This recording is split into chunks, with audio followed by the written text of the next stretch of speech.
Dear friends, I wish to re-emphasise the word friends, because today in the UK, if one opposes the European Union, the Euro fanatics say we are anti-European, against other European peoples, little Englanders and fruitcakes. Believe me, it is not so. We love Europe, hate Europe. My name is James Reynolds, and I am the Vice Chairman representing the campaign for an independent Britain.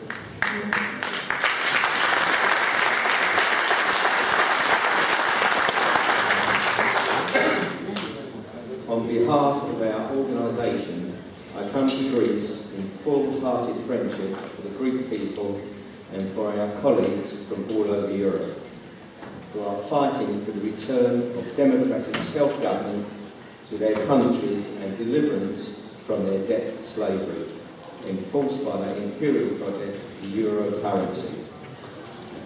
We in the campaign for an independent Britain are from all parties and none. We come from right, left and centre, and all we want is our country back. Our organisation was formed in 1969 under a different name as a cross-party coalition opposed to common market entry in 1973.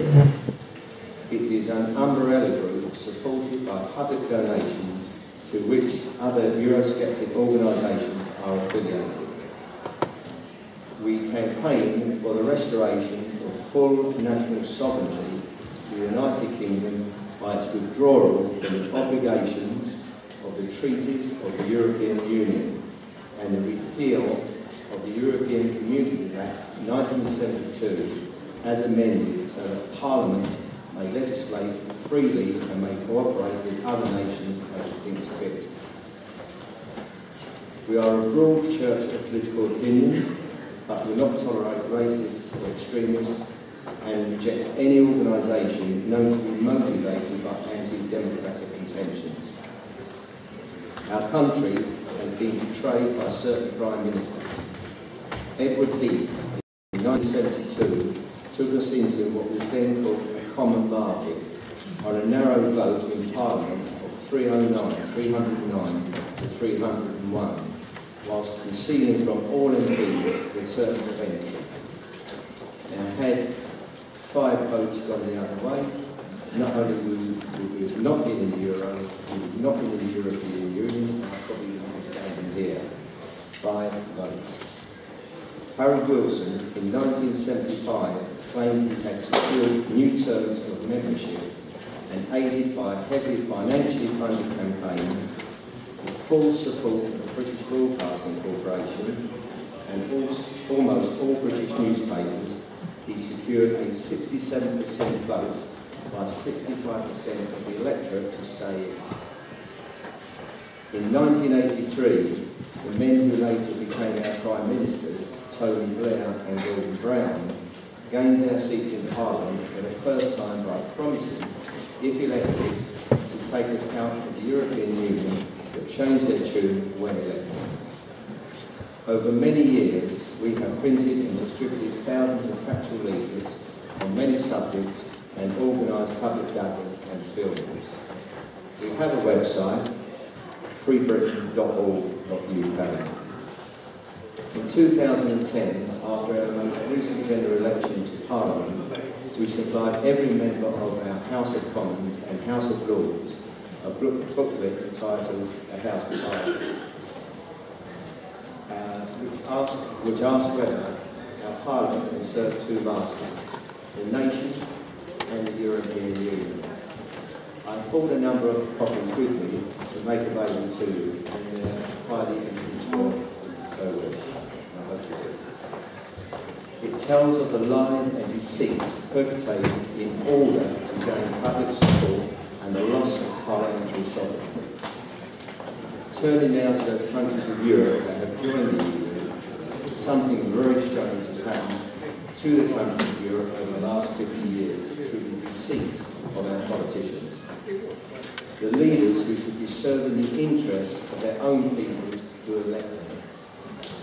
By meeting together with politicians from other countries in the EU, they have increasingly discovered that, as a class, they have more in common with each other and with the bankers than they do with the people they are supposed to serve. Little by little, they have created a super-state structure to which they have given their loyalty and obedience, which should only be to their own countries and peoples.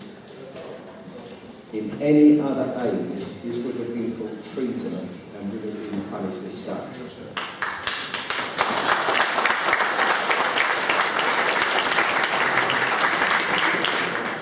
They are people who dress like us, look like us, and talk like us, but whose loyalty is elsewhere, to that strange anti-democratic structure in Brussels. What was presented to us as a free association of sovereign nations cooperating in trade always was intended to develop into a super-state, a single despotism over all the peoples of Europe. Britain was slowly enmeshed in this plot against its own people by its political class, not without a struggle. As a country, we have spent all of our money and much of our blood to free the countries of Europe from fascism, and the natural goodwill of democrats towards their fellows in other European countries has gradually been subverted to this evil project. One man who saw this clearly in the 40s was our then Labour Foreign Secretary, Ernest Bevin. A man of the working class, he was intensely suspicious of the early moves towards European integration. He knew enough of Greek mythology to coin a keenly true but amusing mixed metaphor. He said of the European project, if you open that Pandora's box, you don't know how many Trojan horses will come flying out. Unfortunately for us and for Europe, Ernest Bevin was overruled by American pressure. Britain was bankrupt and the Americans controlled the flow of dollars. In fact, we had evidence that the CIA funded the European movement from the beginning.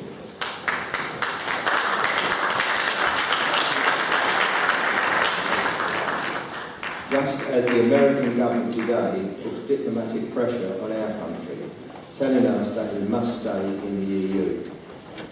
Well, whilst the Trojan horse was originally a Greek stratagem against the Trojans, there are now whole herds of them from Brussels within the walls of Greece today, and in every EU country. Wherever you see that ring of stars announcing another project assisted by the EU, a little bit of your country has been shaped to suit the policymakers of Brussels.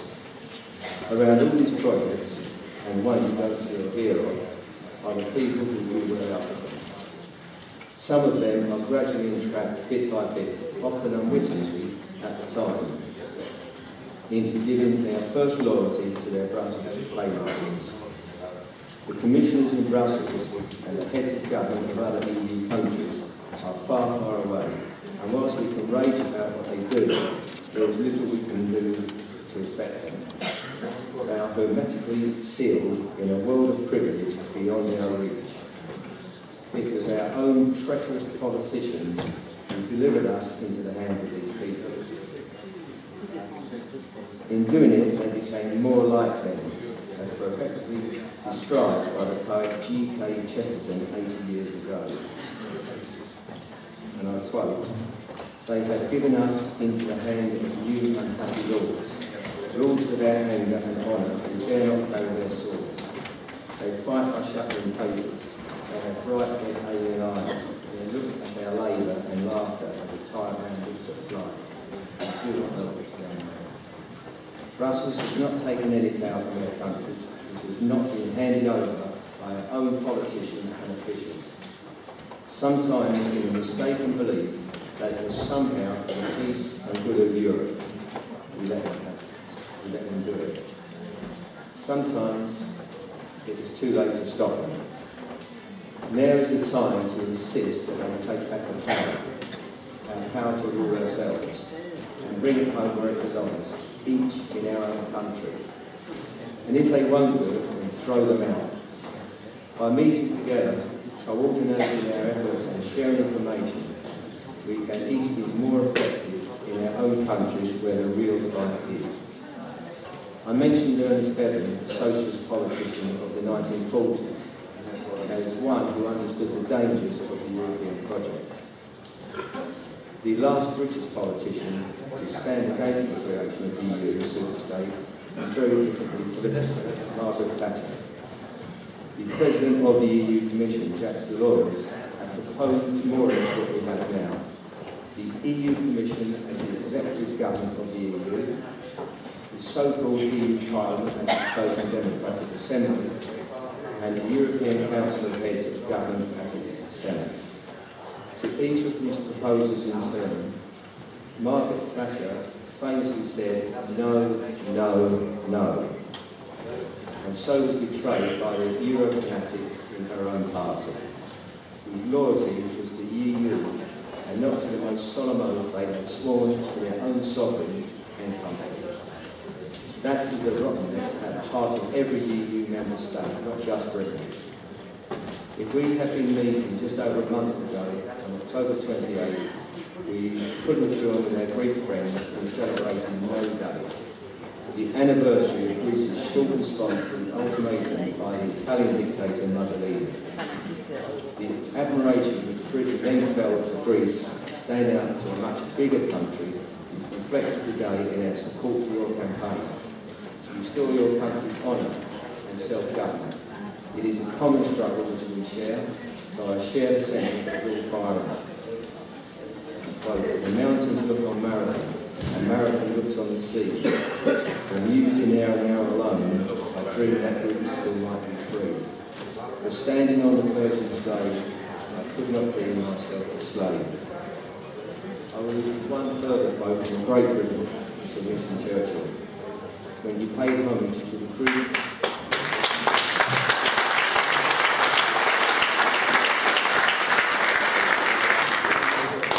Winston Churchill, when he paid homage to the Greek resistance to Mussolini by claiming, until now we would say that Greeks fight like heroes.